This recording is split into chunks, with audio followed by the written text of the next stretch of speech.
6 అడుగులు టెడ్డు పేరు కొనిపిమంటే కొనిపినన్నావు. అసలు మన ఇద్దరికి ఆ దేవుడు రాసి పెట్టలేదు లేరా. నువ్వు నా కోసం ఏం చెయ్యవు.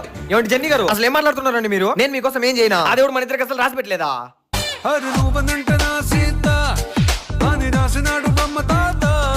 నువ్వు మాయలైడి అడిగినా దిగుడి వెళ్ళి అడిగినా తిరగకుండా తీసుకొస్తా. అరే నువ్వనంట సత్యభామ, నిన్ను అలగ నేను నమ్మవమ్మా.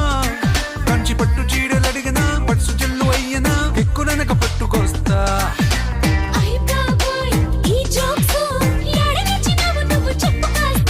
స్కూల్కెళ్ళి చదవలేదు 1 2 3 నిన్ను చూసి నేర్చుకున్న 1 4 3